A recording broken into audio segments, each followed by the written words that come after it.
이 밤에도 하나님의 은혜를 사모하고자 나오신 여러분들에게 하나님의 놀라운 은혜와 또 간절한 기도의 제목이 주님 뜻 안에서 다 이루어지기를 주님의 이름으로 간절히 축원합니다. 우리가 계속해서 민수기를 살펴보고 있는데, 지난주에는 하나님의 명령으로 이스라엘 백성들에게 두 번째 인구 조사를 하나님께서 명령하셨습니다. 그렇게 이스라엘은 20세 이상 된 남자로서 계수를 시작하였고, 하나님은 그렇게 인구 조사를 하라고 한 이유를 26장 53절에 그들의 명수대로 땅을 나눠주기 위해서 인구 조사를 하라고 명하셨습니다. 즉, 인원이 많으면 땅을 많이 갖게 되는 것이고, 인원이 적으면 땅을 적게 주는 것이 하나님의 뜻이셨다라는 것이죠. 그런데 이때 계수된 인원엔 노인이나 어린아이나 여인들은 그 숫자에 포함되지 않았다라는 것입니다. 당시 구약의 이스라엘은 철저한 가부장제이며 남존여비 사상이 너무나 짙었던 시기였기 때문이죠. 그래서 이때 아들이 없는 슬로브앗 그 집안은 하나님으로부터 기업을 분배받지 못했다라는 것이죠. 슬로브앗에겐 아들이 없었고 딸만 5명이었기 때문입니다. 이에 슬로브앗의 딸들이 이의를 제기합니다. 본문 2절에서부터 4절 말씀인데, 그들이 회막문에서 모세와 제사장 엘르앗살과 지휘관들과 온 회중 앞에 서서 이르되, 우리 아버지가 광야에서 죽었으나 여호와를 거슬러 모인 고라의 무리에 들지 아니하고 자기 죄로 죽었고 아들이 없나이다. 어찌하여 아들이 없다고 우리 아버지의 이름이 그의 종족 중에서 삭제되리이까? 우리 아버지의 형제 중에서 우리에게 기업을 주소서 하매. 그녀들은 우리에게도 기업을 달라라고 요청합니다. 왜냐하면 우리 아버지가 비록 죽었지만 이것은 고라의 방역에 동참해서 그 당시에 고라의 이 땅이 갈라져서 고라의 자손들이 다 땅속으로 죽게 되는, 또는 여호와의 불이 나와서 사르게 되는 그러한 반역으로 인해서 죽은 것이 아니라, 이미도 이스라엘 백성들은 출애굽 그 1세대들은 이 광야에서 다 죽을 것이다 라는 그 하나님의 그 뜻에 의해서 그냥 죽었다라는 것이죠. 그러니 아들이 없다 하여 어찌 종족에서 우리 아버지가 있었는데 없게 만드는 것이 당연하냐? 아니다라는 것이죠. 그러면서 우리에게도 기업을 달라라고 요청하는 것입니다. 이에 모세가 하나님께 아뢰입니다. 그리고 하나님이 응답하시죠. 7절 말씀인데 다 함께 읽겠습니다. 슬로브와 딸들의 말이 옳으니 너는 반드시 그들의 아버지의 형제 중에서 그들에게 기업을 주어 받게 하되 그들의 아버지의 기업을 그들에게 돌릴지니라. 아멘. 하나님은 그녀의 말이 옳다라고 여기셨습니다.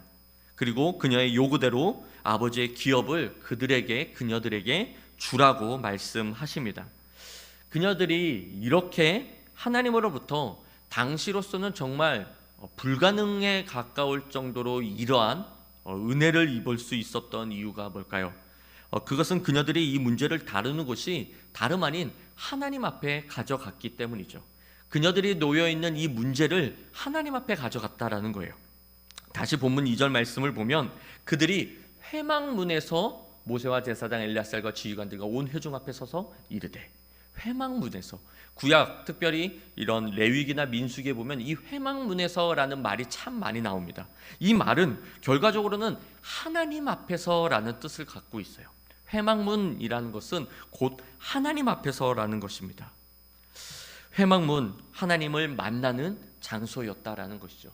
무슨 이스라엘의 특별한 회의가 있을 때마다 그들은 회막문 앞에 모여서 이렇게 회의를 하게 되었고, 이스라엘 백성들이 중요한 일뿐만이 아니라 제사를 드린 데에 있어서도 그 회막문 앞에서 제사장에게 이 제물을 넘겨준과 동시에 하나님을 만나는 거룩한 장소였다라는 것이죠.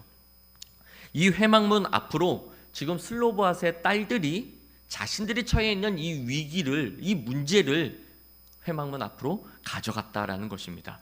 즉 자신들이 처한 이 엄청난 위기를 하나님께 호소하기 위해서 거룩하고 의로우신 그 재판장 앞에서 자신들의 이 문제를 내놓았을 때 하나님의 판결을 기다렸다라는 것이죠.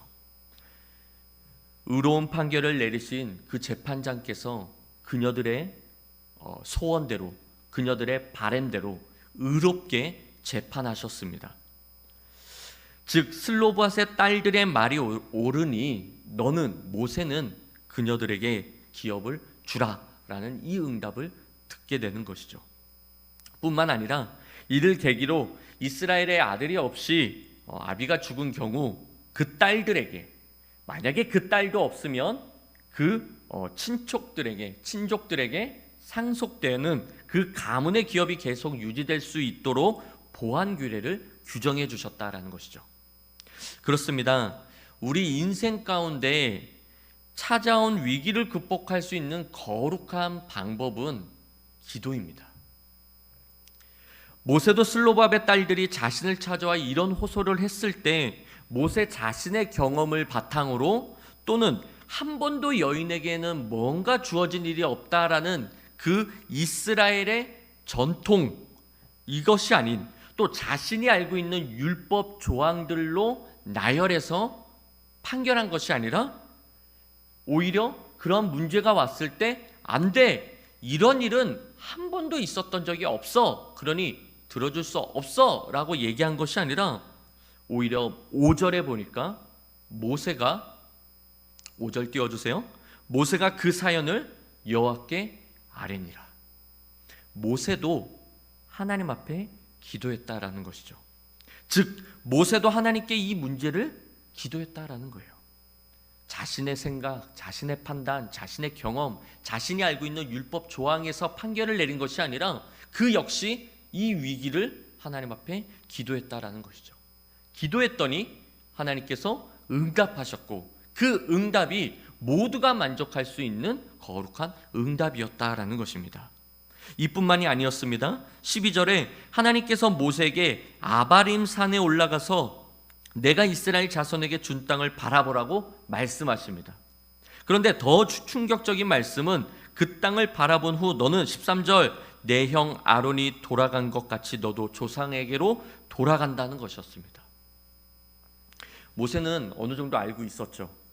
이미도 자신이 범죄한 그 무리바 사건, 하나님의 거룩함을 드러내는 그 사건 속에서 자신을 드러내어 그 속에서 혈기를 부림으로 자신을 나타냈던 그 사건을 통해서 하나님께서 너도 약속의 땅을 들어가지 못할 거야 라는 이 말씀을 들었습니다. 모세도 어느 정도는 알고 있었어요. 약속의 땅을 들어가지 못할 것이다 하는 것을. 그런데 바로 그때가 지금 온 것이에요. 하나님으로부터 어쩌면 사형 선고와 같은 그 말씀을 들었다라는 겁니다. 위기의 인생 속에서 막바지에 처다른 그 모세의 인생의 위기, 그에게도 찾아왔다라는 것이죠. 그렇게 찾아온 위기 속에서 모세는 무엇을 했습니까? 그때 또 하나님 앞에 기도합니다.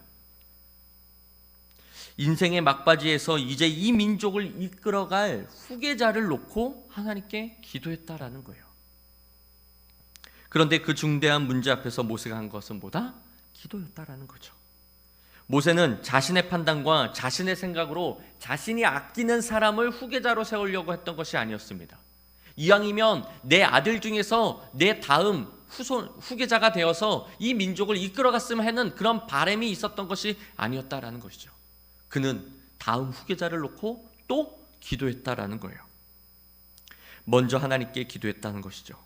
인생의 막바지 앞에서 정말 중대하고 정말 신중해야 할 이 일 앞에서 그는 하나님께 기도했다라는 것입니다. 기도했더니 하나님은 그에게 응답하셨고 그 응답 또한 모두가 만족할 수 있는 거룩한 응답이었다라는 것이죠. 그렇습니다. 우리 인생 가운데 찾아온 위기를 극복할 수 있는 거룩한 방법은 오직 기도뿐임을 믿습니다. 우리 인생의 크고 작은 문제 앞에서 이 위기를 극복할 수 있는 거룩한 방법은 기도라는 거예요. 기도. 예수님께서 십자가를 지시기 전날 밤 체포되시기 전에 감난산에 겟세마네 동산이라는 곳에서 기도하러 가셨습니다. 예수님께서 이 땅에 오신 이유는 하나님의 뜻을 받들어 자신을 많은 사람의 대속물로 주려고 이 땅에 오셨습니다. 그래서 예수님의 생애에 있어 십자가를 지셔야 하는 그 일은 예수님에게 있어 가장 중요한 일이며 가장 중요한 일이며 가장 중대한 일이셨습니다. 그런데 그 일을 앞두고 예수님이 지금 하신 것이 뭐냐? 기도라는 것이죠. 주님에게도 그 일은 결코 쉬운 일이 아니었습니다. 마가복음 14장 34절에 내 마음이 심히 고민하여 죽게 되었으니 너희는 여기 머물러 깨어 있으라 하시고, 마음이 심히 고민하여 죽게 되었대요.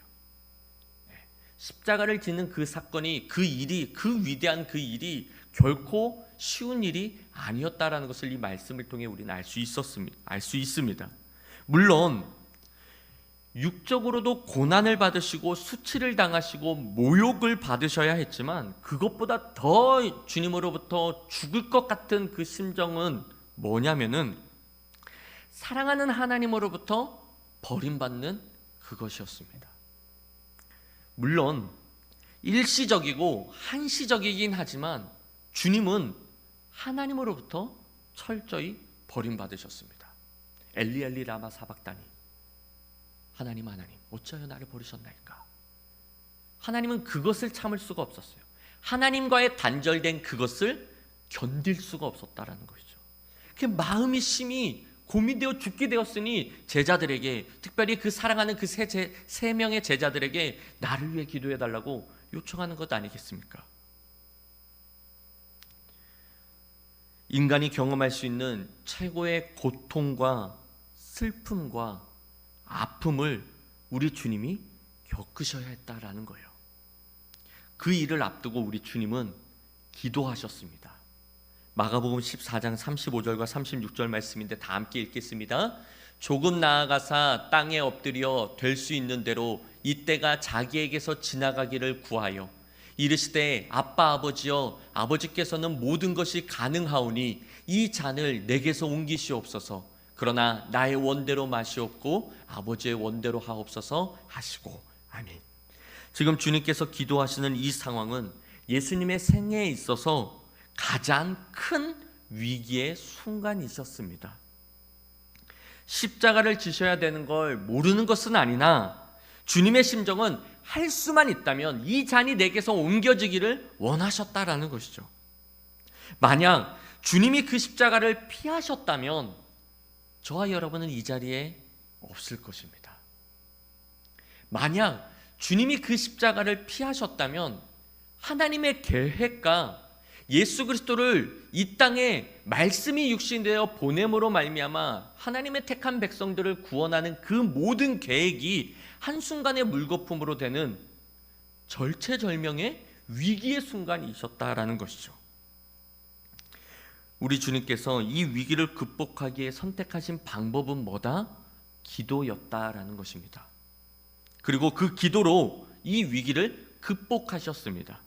36절, 그러나 나의 원대로 하지 마시고 아버지의 원대로 하옵소서. 위기를 기도로 극복한 주님의 고백입니다. 그렇습니다. 저와 여러분에게도 기도는 거룩한 방법이어야 합니다. 모든 인생이 위기 없이 살 수는 없지만 그 누구도, 그 어떤 인생도 위기를 피할 수는 없지만, 그래서 우리 주님은 우리에게 이렇게 말씀하시는 거예요. 40절에 보니까 유혹에 빠지지 않게 기도하라. 그리고 46절, 시험에 들지 않게 일어나 기도하라. 왜냐하면 위기를 극복할 수 있는 거룩한 방법은 오직 하나님께 기도하는 방법뿐이었기 때문이죠. 그래서 제자들에게 주님은 자신이 기도도 하셨지만 제자들에게도 기도하라라고 명령하셨다라는 거예요. 특별히 40절에는 그냥 기도하라라고 명령하셨지만 46절에서는 일어나 기도하라라고 말씀하셨습니다. 왜 주님이 일어나 기도하라라고 말씀하셨을까요? 제자들이 지금 자고 있었기 때문입니다. 여러분 보세요.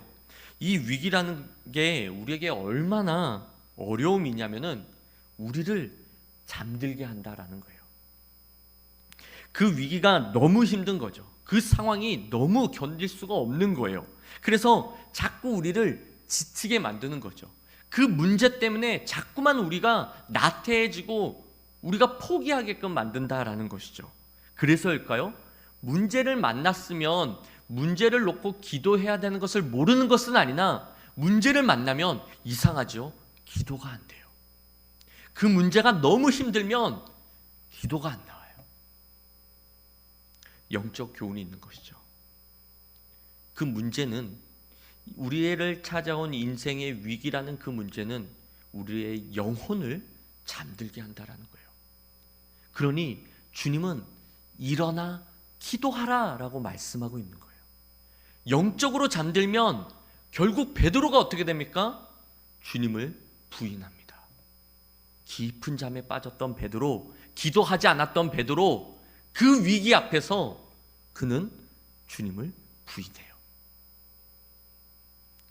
기도하지 않으면 우리는 결코 주님을 부인할 수밖에 없는 나약한 존재라는 겁니다. 베드로도, 그 위대한 베드로도 주님을 부인했습니다. 주님은 그것을 알고 계셨어요. 그래서 기도하라라고 우리에게 명령하고 있습니다.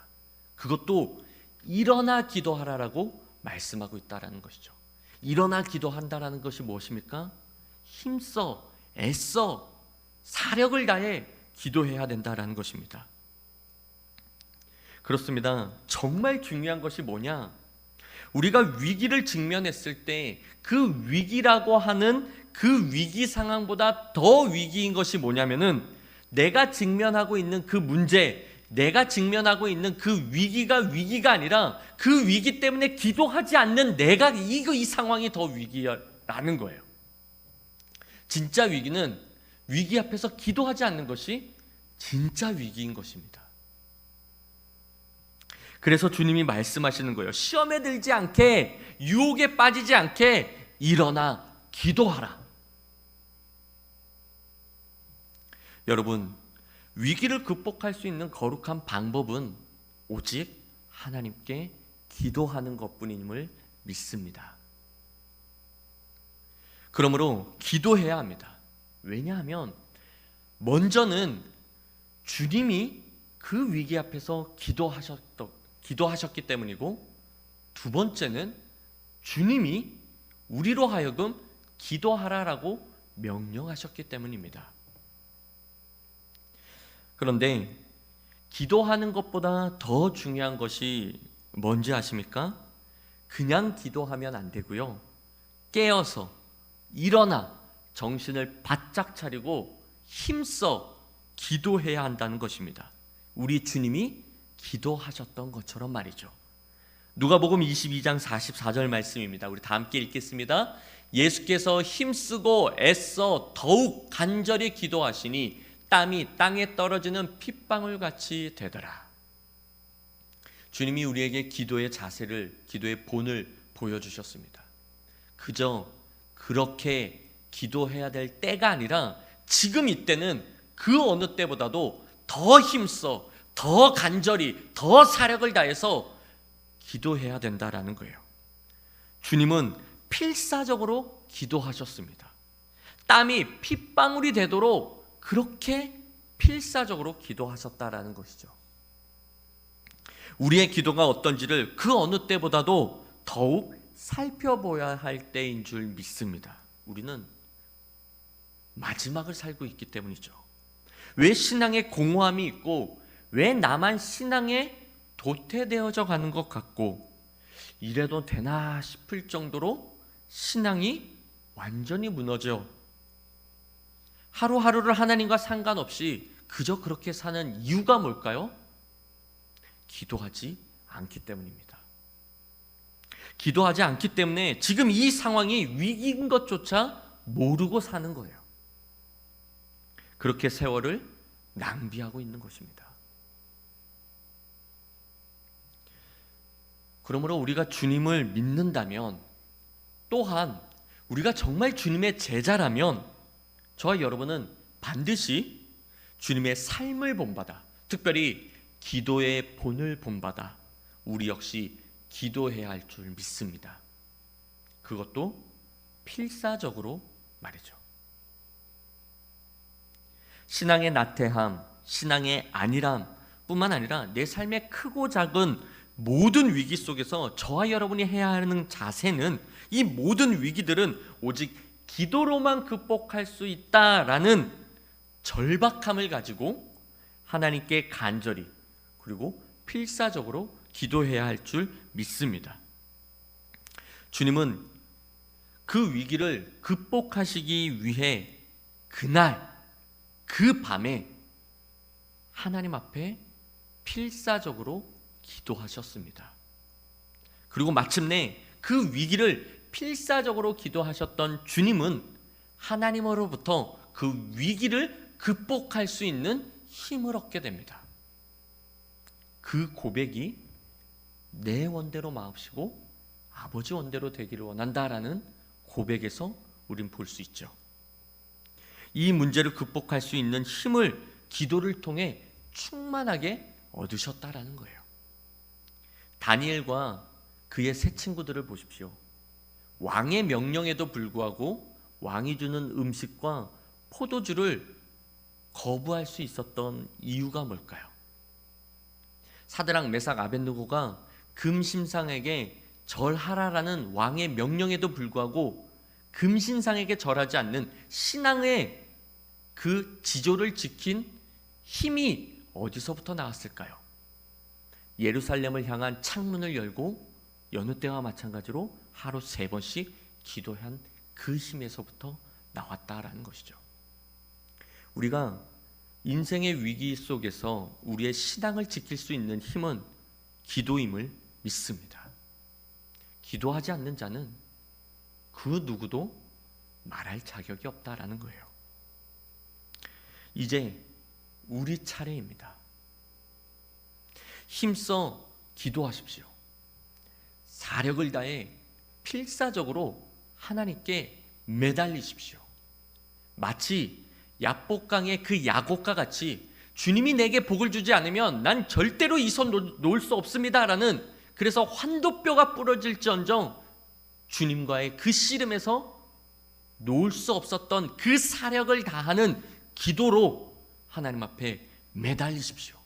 하나님, 내게 처한 이 위기 상황 속에서 하나님이 내게 응답하지 않는다면, 하나님이 내게 복을 주시 않는다면 나는 결코 이 기도를 포기하지 않겠습니다라는 사력을 다한 부르짖음으로 하나님과 맞서십시오. 그러면 하나님께서 모두가 만족할 수 있는 응답을 주실 줄 믿습니다. 슬로바벨의 딸들에게 역사적 이래로 내려졌던 이 응답처럼 하나님께서 우리에게도 기도하는 자에게 하나님이 응답해 주실 줄 믿습니다. 그래서 이 위기를 끝내 주님이 극복하고 결국은 승리하셨던 것처럼, 결국은 부활하셨던 것처럼 우리도 위기를 극복하고 날마다 승리하는 뿐만 아니라 우리에게도 하나님의 기업을, 하나님이 주시는 은혜와 그 복을 누리는 저와 여러분 우리 모두가 되시기를 우리 주님의 이름으로 간절히 축원합니다.